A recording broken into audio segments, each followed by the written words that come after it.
తాకట్టులో ఉన్న బంగారాన్ని విడిపించి ఆ రోజు ఆన్లైన్ రేటుకే మేము కొంటాం. Sharma gold company. నమస్కారం శ్రీ ఆచార్య అనంతకృష్ణ స్వామి. ఇందులో ఏం చెప్తున్నారండి? మనము చిన్నప్పుడు పుట్టిన తర్వాత కొద్ది మాటలు వచ్చిన తర్వాత కొద్ది వయసు వచ్చిన తర్వాత మనం ఏదైనా అమ్మని అడుగుతాం. అడగడం అనేది అమ్మ నుంచి స్టార్ట్ అవుతుంది. ప్రతిది కూడా అమ్మ చెప్తుంది, వింటాం. ఇంకా కొద్ది వయసు వచ్చిన తర్వాత తండ్రి మనకి గైడ్ చేస్తుంటాడు ప్రతిది కూడా. ఆ తర్వాత స్నేహితులు, బంధువులు, తర్వాత సమాజం. ఇంకా మనము అలా అలా మనకు ఒక 30-40 సంవత్సరాలు వచ్చింది. 30 సంవత్సరాలు వచ్చేసరికంటే జీవితం మీద ఒక అవగాహన వస్తుంది. మన లైఫ్లో ఒక అవగాహన వస్తుంది. అంటే లైఫ్ అంటే ఏంది, పరిసరాలు ఏంటి, సమాజం ఏంది, మనం ఎలా ఉండాలి, ఎలా నడుచుకోవాలి, ఇవన్నీ వస్తుంది. దీంతోపాటు తెలియనితనం ఒకటి ఉంటుంది మనకి. ఆ తెలియనితనంతో ఏం చేయాలి, ఏం చేయొద్దు అనే దాంట్లో ఆ మీమాంసలో మనిషి కొట్టుమిట్టాడుతుంటాడు. కొట్టుమిట్టాడి ఇది తెలుసు అనుకొని చేస్తాడు, దాంట్లో ఫెయిల్ అయిపోతాడు. తర్వాత మళ్ళీ ఇంకేదో చేస్తాడు, దాంట్లో ఇంకా ఫెయిల్ అయిపోతాడు. ఒక దాంట్లో సక్సెస్ సాధిస్తాడు.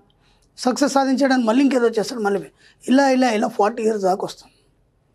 అప్పటికి మనకి భార్య, పిల్లలు, సంసారం స్టార్ట్ అయిపోతుంది. ఇంకా ఆ బాధ్యతల మీద పడతాయి.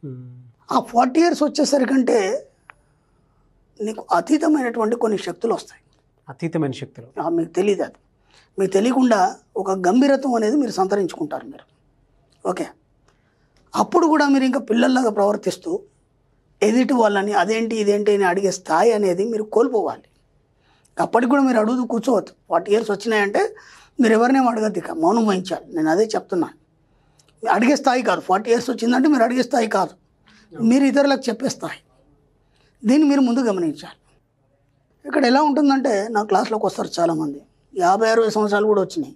వాళ్ళు ఇంకా క్వశ్చన్లు వేస్తూనే ఉంటారు, ఇంకా అడుగుతూనే ఉంటారు. ఈ దాదాపు హాఫ్ సెంచరీ 50 సంవత్సరాలు అంటే మాటలు కాదు. దాన్ని ఒకసారి మనం చూసుకుంటే ఎంత లాంగ్ పీరియడ్. ఎన్నో అనుభవాలు ఉంటాయి. 50 సంవత్సరాల్లో ఎన్నో అనుభవాలు ఉంటాయి. అప్పుడు ఒక స్వామి ప్రసంగానికి వెళ్తాడు, అక్కడ ఆ ప్రసంగం విని ఎన్నో అవగతం చేసుకుంటాడు. తర్వాత ఇంకో స్వామి దగ్గర వెళ్తాడు, అక్కడే అవగతం చేసుకుంటాడు. కొన్ని టెంపుల్స్ దగ్గర వెళ్తాడు, అక్కడ ఎన్నో అవగతం చేసుకుంటాడు. సమాజంలో ఎన్నో జరిగే పరిస్థితులు అవగతం చేసుకుంటాడు. అడగడం మాత్రం మానాడు మనిషి. అవును. అది ఎలా అయిపోయిందంటే అడగడం అనేది ఒక వ్యసనంగా తయారైపోయింది. ఇక మన సబ్జెక్ట్లో తీసుకుంటే కూడా అప్పడగడం అనేది కూడా ఒక వ్యసనంగా మారింది. ఇప్పుడు ఒక ఏజ్ వచ్చింది, నీకు అన్నీ తెలిసినాయి. అడగడం అనేది మాననంత వరకు జీవితాంతం అడుగుతూనే ఉంటావు. ఇంకా జీవితాంతం అడుగుతూనే ఉంటావు. నీ జీవితానికి ఇంకా మీనింగ్ ఏమున్నది, అక్కడ మీనింగ్ లేదు. కాబట్టి ఫస్ట్ మీరు ఏం చేస్తారంటే అడగడం మానేయండి. ఓకే. ఎందుకంటే ఇన్ని విషయాలు అవగతమైన ఇంత తెలుసుకున్నారు కాబట్టి you are the master. Master only walks, no ask. ఇది బాగా గుర్తుంచుకో, మైండ్లో పెట్టుకోండి. మాస్టర్ ఎప్పుడు ఎవరిని ఏం అడగడు. అర్థమైందా? మీకు మీరే అవగతం చేసుకోవాలి. దానికి ఏం చేయాలి? నేను ఎన్నోసార్లు చెప్పాను, బయట మాటలు కట్టిపెట్టండి. బయట మాటలు కట్టిపెట్టి మీ ఇన్నర్ మైండ్తో మాట్లాడండి. మీకు ప్రతిదీ చెప్తుందండి. Inner mind is the best guide. ఇది బాగా గుర్తుంచుకోండి. నేను 100,000 సార్లు చెప్పాను, ఈ మాటను ఖచ్చితంగా చెప్తున్నాను. మీకు ఏం కావాలన్నా మీ ఇన్నర్ మైండ్ని అడగండి, మీకు ఎక్సలెంట్ గైడెన్స్ ఇస్తుంది. అది బయట ఎవరిని అడగడం. స్వామీజీ అనుకుంటారా, పెద్ద పెద్ద గొప్ప వాళ్ళు ఉన్నారు, ఏం అడగకండి. అయిపోయింది, ఆ ఏజ్ అయిపోయింది, ఆ ఏజ్ లిమిట్ అయిపోయింది. అడగడం అనేది ఏజ్ లిమిట్ అయిపోయింది. ఇక నుంచి మీతో మీరు మాట్లాడుకోండి. కనీసం ఇప్పుడన్నా, ఈ వీడియో విన్న తర్వాత అన్నా సరే, ఏ అనుమానం వచ్చినా, ఎలాంటి ఆలోచన వచ్చినా, ఏం చేయాలనుకున్నా సరే ఎవరికేం చెప్పకండి. మీకు మీరు మీ ఇన్నర్ మైండ్ని అడగండి. అడగాలంటే మీరు మెడిటేషన్ ఖచ్చితంగా చేయాలి. మెడిటేషన్ చేయడం వల్ల ఏమవుతుందంటే మీ ఇన్నర్ బాడీ అనేది ఇంక్రీజ్ అవుతుంది. ఒక రకమైనటువంటి అద్భుతమైన శక్తులు మీకు వస్తాయి, మీకు తెలియదు. అవును. మీరు జస్ట్ ఒక 3 నెలలు చేశారంటే మెడిటేషన్, మీకు ఆటోమేటిక్గా 6 సెన్స్ పవర్ వస్తుంది. ఆ 6 సెన్స్ పవర్తోనే మీకు అన్నీ తెలిసిపోతాయి. ఏం జరుగుతుంది ముందు, అది పోతే మనిషి కలుస్తాడా లేదా, ఈ పని అవుతుందా లేదా, అన్నీ మీకే తెలిసిపోతాయి. అది మళ్ళీ ఎవరికి చెప్పకండి. మీకు జరిగే అద్భుతాలను ఎవరికి కూడా పంచుకోకండి. ఎందుకంటే వాళ్ళు మనల్ని వింతగా చూస్తారు. ఇదేంట్రా ఇలా చెప్తున్నాడు, అమ్మో వాడికి అడిగితే ఇబ్బంది రా బాబు, వాడు కాదంటే కాదు మళ్ళీ పని. అక్కడ మీరు మంచి చేయబోయి చెడవుతుంది. మనం అత్యుత్సాహంతో అందరికీ ఏం చేస్తామంటే అన్నీ చెప్పేస్తుంటాం. అవును. కాబట్టి ముందు మాటలు కట్టిపెట్టండి. ఫస్ట్ మాటలు కట్టిపెట్టండి. ఎవరిని అడగడం మానేయండి. కనీసం ఒక 40 years వచ్చింది మీకు, 35 నుంచే మీరు మౌనం వహించాలి. ఎవరిని అడగడం మానేయాలి. ఎవరిని ఏమి అడగద్దు, అన్నీ మీకే తెలుస్తాయి. మిమ్మల్ని మించిన గొప్పవాడు ఎవరు లేడు. ఎన్నోసార్లు చెప్పాను, మీ ఇన్నర్ మైండ్ని మించిన గురువు ఇంకెవరు లేరు. మీ ఇన్నర్ మైండ్ని మించి గురువు ఇంకెవరు లేరు. మీకు పర్ఫెక్ట్ గైడెన్స్ ఇచ్చేది మీ ఇన్నర్ మైండే.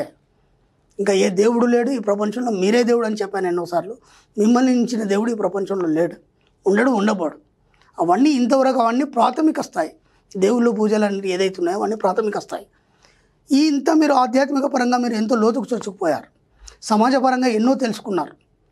ఇంకా మళ్ళీ ఆ ప్రాథమిక స్థాయి దాటిపోయారు. మీరు ఒక 35 years వచ్చిందంటే మీరు ఆ ప్రాథమిక స్థాయి దాటిపోయినట్టే. 40 years వచ్చినట్టు మీరు మ్యాచ్యూర్ అయినట్టు, మైండ్ మ్యాచ్యూర్ అయినట్టు మీకు.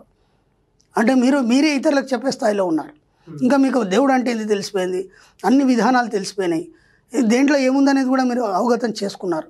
మీ లైఫ్ ఏందనేది మీరు నిర్ణయించుకోండి. కనీసం ఈ 40 years నుంచి అన్న ఒక లైన్ గీసుకోండి. లైన్ గీసుకొని బియాండ్ ద లైన్ ఏముంది లైఫ్, ఇప్పుడు మన లైఫ్ని ఇలా తీర్చిదిద్దుకోవాలి. అవును.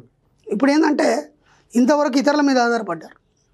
వాళ్ళని వీళ్ళు అడగడం, పురాణాలు కావచ్చు, శాస్త్రాలు కావచ్చు, ఇంకేదైనా సైన్స్ కావచ్చు, లేకపోతే సామాజిక పరంగా కావచ్చు, ఇవన్నిటి మీద ఆధారపడ్డారు.